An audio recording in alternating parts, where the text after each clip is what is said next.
peace, what we call peace, our ability to live together in social harmony, comes from our ability to push someone aside.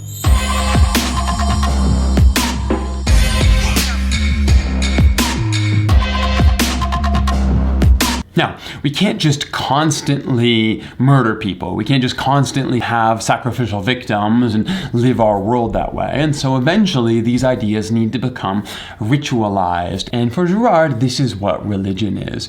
Religion is the ways in which we take the generative scapegoat mechanism that allows us to identify an outsider, to victimize that person and ostracize that person, thereby alleviate our tension and feel good about ourselves. And he says this is what religions do.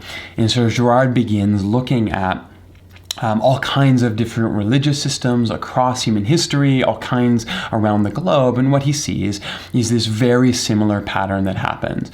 Whether it is human sacrifice, whether that is animal sacrifices and sacrificial systems, whether it is simply very strict rule keeping and excommunication or ostracization of those who don't follow the rules, every religious system follows a pattern of creating scapegoats for the community to push to the outside in order to create the peace, maintain the peace, and allow the social cohesion to happen within the group. And this is an incredibly profound insight, that all of our social networks are built on the backs of pushing someone aside and ostracizing them. All of our social cohesion is dependent on the fact that we are an insider and someone else is an outsider. And what Girard sees is that all religious systems are ways to maintain this, systematize it, minimize the damage of it, but nonetheless allow it to continue to do its work. So when we move from a human sacrifice to an animal sacrifice, you get a story like the binding of Isaac in Genesis, and you have this sort of ancient narrative of a call from the gods to a human sacrifice that in the end God changes into an animal sacrifice. This is, according to Girard, a way in which religion is containing the violence, systematizing the violence, ritualizing the violence, but also ensuring that the violence is able to do its job and keep the community together. In Leviticus, when the community gets a literal scapegoat, that's what it's called, and they take a goat and they lay their sins on it and they say, this goat carries all of our sins and all of our problems, and then they release that goat. They send it out of the community. They scare it away from the tribe. This is a way of systematizing this idea that somebody has to pay the price, and all of our sins, all of our mistakes, all of our tension has to be released somewhere on something. And obviously we can't be doing that to people all the time, but if we can systemize that into a way of scapegoating and goat, well, that will be just as good. But this is what religion does. It finds a way to contain our violence, but also use our violence to continue the system. However, what we have in Christianity is a story that both plays into the mechanism and at the same time undermines it. And this is really where, as a pastor and as a theologian, I come into the story now. Now, Girard is a really interesting person. He begins as a historian. He moves to writing about French literature, but eventually he begins to think about religion. And as someone who comes from France, eventually he realizes he's going to have to deal with Christianity. It's in his heritage, it's in his cultural makeup. And even though he considers himself an agnostic at the very least, he now realizes he's going to have to apply his theories to the religious story in the Christian tradition. And so he does that. What he finds there is something he didn't expect. Because what he finds is a religion that at one time shows everything he expects. The generative scapegoat mechanism, the ways that we systematize violence in order to maintain the peace within the social group. But in the Christ story, he sees a story that undermines the entire premise of the scapegoat. And this is really fascinating. It really blows his mind. It changes everything about how he thinks about the world, the universe, and theology. And it's really where I come into the story as a pastor and a theologian who's intrigued by how these ideas interact with our Christian story today. But what Girard realizes is that in the Christ story, you have a narrative that is identifying not with the mob who needs a scapegoat, but with the victim all the way along through the tale. And this is something that really opens his eyes. That Christianity is not actually reinforcing the beauty and the importance and the significance of the scapegoat.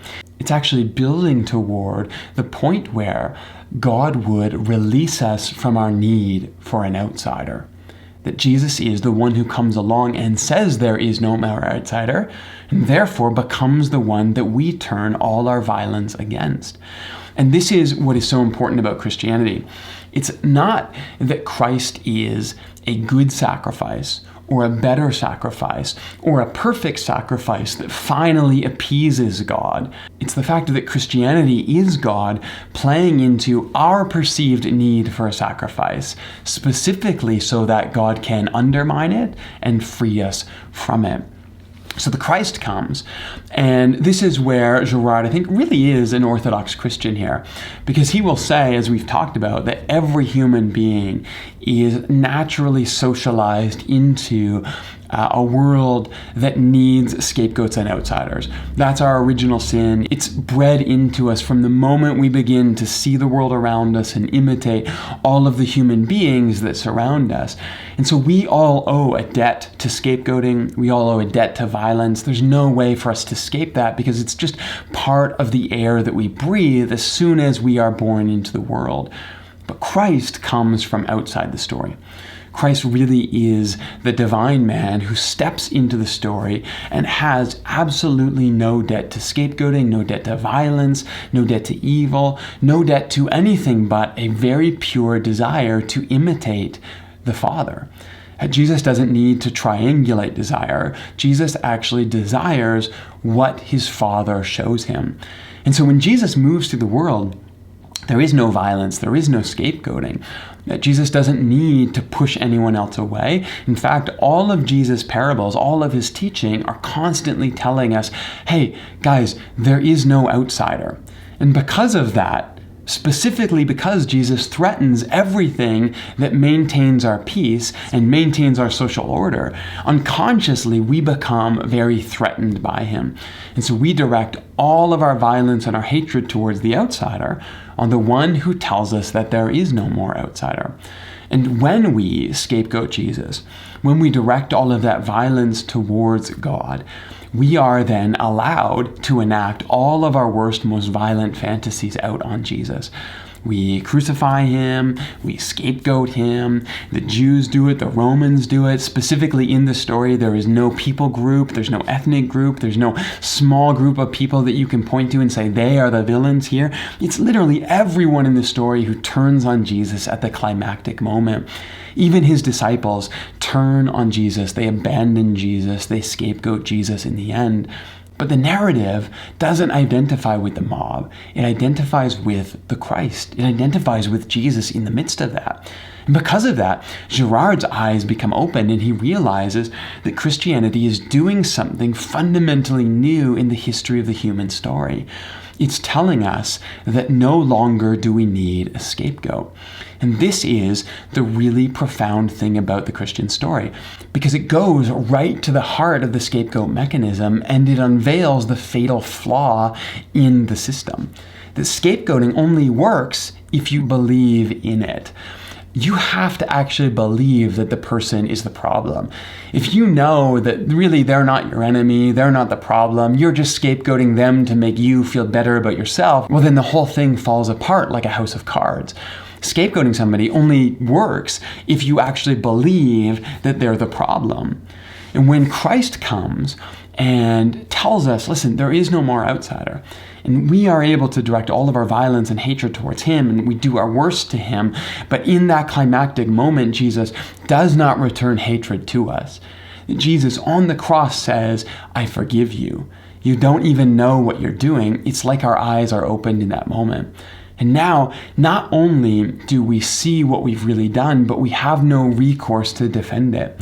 Because any other victim, any other scapegoat, any other person that we push aside, we can always find reasons to justify ourselves. Well, they did this, they did that, they injured us this way, they insulted us that way.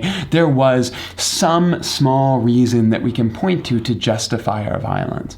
But with Christ, there's nothing. He owes no debt to violence. He's done nothing through any of his teaching to justify what we did to him. And in that moment, it's like the scales fall off and we see the world for what it really is. That we have been doing this all the time, all along, and that all of our view of the world has been built on this idea of pushing someone aside so that we can feel better about ourselves and our social group. And the Christ now saves us from that need. Saves us from the need for sacrifice, saves us from the need for violence, saves us from the need to justify ourselves by putting someone else down and pushing them away. This is what the salvation of Christ is. It is the salvation from the sin of scapegoating and sacrificing. All of our violence, all of our hatred, all of our worst tendencies and sin in the world is a function of the fact that we believe we need to know who is wrong, who's outside, who's pushed aside, in order to know that we are loved and accepted. And Christ takes all of that away from us. When we see the story of the cross, and we see Jesus as a fully innocent person who is victimized by us, then it's as if all of our ability to scapegoat, to push aside, to minimize, and to marginalize the people around us falls away. None of it works anymore. And all of a sudden, we have a completely new view of the world around us.